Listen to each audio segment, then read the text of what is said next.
Hey guys, what's going on? It is Ash here coming at you today in Raid Shadow Legends. So today is the update day. Today we had a big patch, and as you guys can see, I have already cleared the entire, I guess we'll keep that one, not bad, 6-star boots, wisdom, speed, and defense. I will take it, probably put those to good use. I was able to clear all of Nightmare mode, as you guys can see in the new Nightmare mode that was released with this update, with this patch. And I was able to do 99.9% of it with all epic and rares, so only using legendary for the very final battle. I thought I could name this video 100% Nightmare cleared using no legendaries, but unfortunately I just wasn't able to clear this last one without putting Turvold in there to get that heavy hitter at the end. I'm sure if you have like a really strong DPS epic, you could probably get away with not using any legendaries. The rest of it, I used the team that you just saw throughout the entire thing.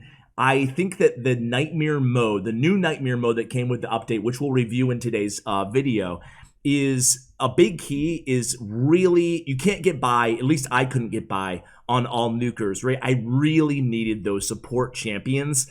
The only real damage dealer that I used was Kale, and the rest was just 3 support in Skullcrusher, Madame Ceres, and Miscreated Monster. So, I mean, that's what I use. This is my team that I use the entire way. Some were more difficult than others, but I started out by going like heavy damage, right? I went Cold Heart in Kale, and I think I even had Biggin in there in the very beginning, and I'm like, dude, I need support. I need support. I need shields. I need debuffs. So that's why I encourage you guys, if you're struggling with your big damage dealers, go ahead and put some more support in there. And this is one of the things that we got in the update. Obviously, Nightmare mode, it's going to be very helpful for farming more XP, more gold. I think I was at like 30k gold in the last campaign, at the end of the campaign there on Nightmare, so not too bad. Also in the Arena, I haven't played Arena yet today because I've been grinding out the new Nightmare campaign, but Arena, we now have the Platinum tier, so I can't wait for that.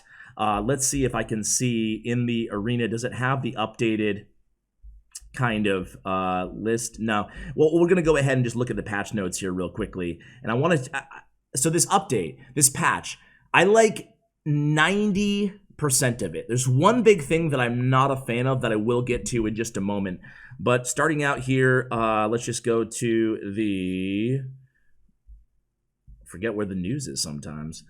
All right, huge feature update. So basically, we're just going to go by this. You guys can read this in-game. We're not going to read every word verbatim. Platinum tier Arena. I mean, the big takeaway is finally you can see a global leaderboard. Finally, there's going to be more medals available in the Platinum tier, which is all great stuff because right now it takes forever kind of updating in your what is it called again? Your Great Hall. Your Great Hall takes forever, you know? So having that Platinum tier, having those more trophies will definitely help. So going back to the update patch notes here, we have the top players leaderboard, which will be nice to see. The Nightmare campaign, okay, I like it. Faction wars rebalanced.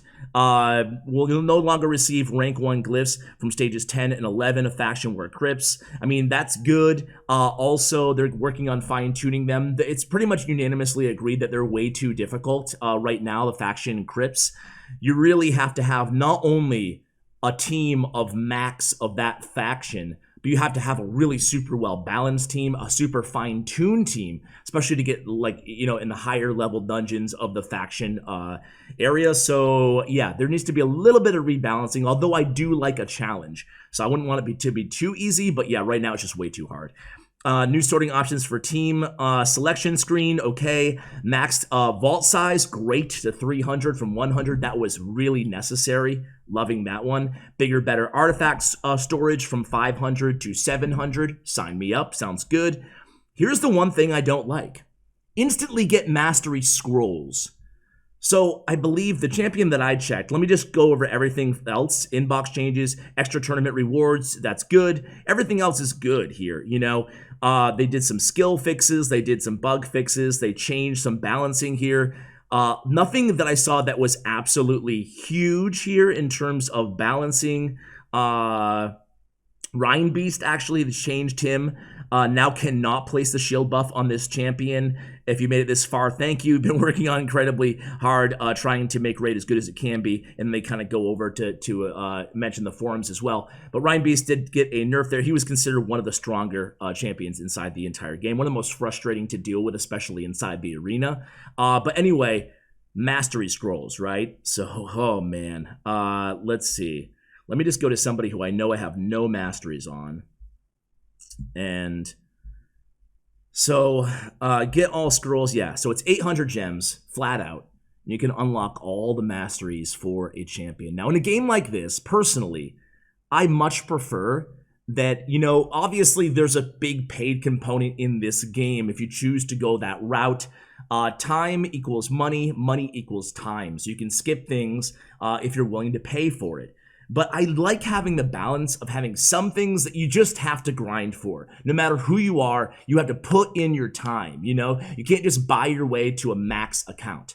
And I really enjoyed the fact that you had to grind masteries in this game. You had to devote some time into upgrading the masteries of each of your champions you wanted to invest in. So I like having that time-money balance where no matter what you do, you can't buy your way to the top. And I do feel like this Mastery Scroll set, buying an entire full set of Masteries for 800 gems, which actually, in my opinion, is a little cheap, considering how much time it takes to do that. To me, it's just like, wow, man, that's okay. Now I really don't have to spend any time on this game. If I want to just pay for everything, I pretty much could. So I think that might be a controversial decision because so far what I've heard from people online and on forums, on other videos, people tend to really like this, that they added that to Masteries. But one thing about me, if you're new to the channel, I'm not afraid to give my true opinion and speak my mind. That's one of the reasons that I do YouTube in the first place. So that is all the update news for you guys. Again, I don't want to end on a bad note, a negative note. I love the update. I love everything they added. Just not a huge fan of the Masteries being able to just purchase them. But anyway, guys, on the channel coming up soon, we have more. We're going to focus on the best rare and then the best epic champions inside the game. Reviews, I will max them so you guys don't have to, or at least giving you a preview of their strengths and their weaknesses. And next up, I think we're going to have Aethel, but we could be Coldheart. So I'm not sure, but I have a few of them kind of almost ready to go here on the channel. So let me max them, let me gear them up, let me play test them, let me do some research on them, and I'll come back to you guys with that content. So thank you so much for watching. Really appreciate it. And as always, take care, guys.